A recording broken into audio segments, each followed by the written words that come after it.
High, আমি মনীষা। আমার চ্যানেলে সবাইকে স্বাগত। আশা করছি সবাই ভালো আছেন, আমিও খুব ভালো আছি। আবারও একটি ছোট ব্লগে সবাইকে স্বাগত।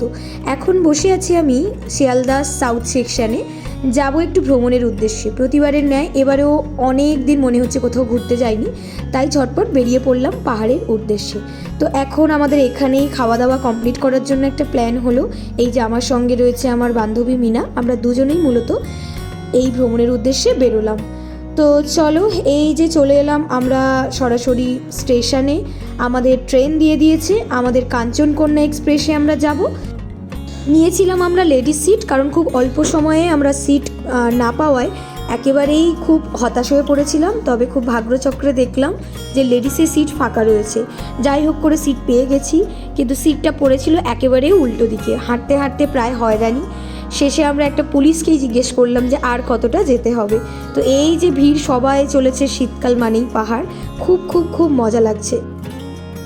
ট্রেনে চলাকালীন কোনো ভিডিও করা হয়নি। ট্রেনে উঠে পড়েই আমরা শুয়ে পড়েছিলাম, কারণ খুব ক্লান্ত। যে যার সব জব থেকে বেরিয়ে জামাকাপড় গুছিয়ে নিয়ে বেড়াতে যাওয়ার উদ্দেশ্যে বেরিয়েছিলাম। তো যাই হোক, আমরা নেমে গেছি এনজিপি স্টেশনে। সকাল 9:30টার মধ্যে আমরা পৌঁছে গেছি। খুব সুন্দরভাবে ট্রেন চলে এলো, আমাদের কোনো অসুবিধে হয়নি। এই যে আমার বান্ধবী মিনা খুব ক্লান্ত, 3-4টে টলপি নিয়ে চলেছে। আমরা এতটাই ক্লান্ত যে আমরা খানিকটা বিশ্রাম নেওয়ার প্রয়োজন রয়েছে। আর আমরা কিন্তু যাচ্ছি পাবলিক ট্রান্সপোর্টে, আমাদের কোনো গাড়ি ভাড়া করে আমরা যাচ্ছি না। তাই আমাদেরকে এখন যেতে হবে বাস স্ট্যান্ডে। তো এই যে উপর দিয়ে আমরা যাচ্ছি, চারপাশটা একটু ঘুরিয়ে দেখিয়ে দিই। আর এখানের ঘড়িটা একেবারে টিকটক করছে, ঘড়িটা একেবারে খারাপ পর্যায়ে। তো প্রচণ্ড ভারী ভারী জিনিস নিয়ে আমরা এখন যাব একটু হেঁটে রিক্সা স্ট্যান্ড, সেখান থেকে নিয়ে বাস নিলাম। এই যে আমরা চলেছি, পাহাড়ি রাস্তায় ঢুকে পড়েছি, চারিদিকে গাছ আর গাছ। তো যাই হোক, ঘুমিয়ে পড়েছিলাম বাসের মধ্যে। কালিম্পং শহরে পৌঁছে গেছি। তোমাদের এতক্ষণে বলা হয়নি যে আমরা আসলে কোথায় আসছি।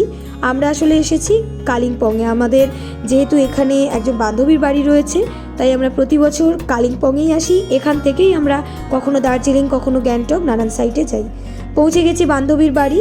তো প্রথমেই আমাদের আগেই বলা হয়েছিল যে আমরা পৌঁছে কিন্তু মোমো খাবো, কারণ ওখানের মোমো তো জানোই। আর সেখানে যদি পাহাড়ি মানুষদের হাতের মোমো হয় তো একটা অসাধারণ টেস্ট।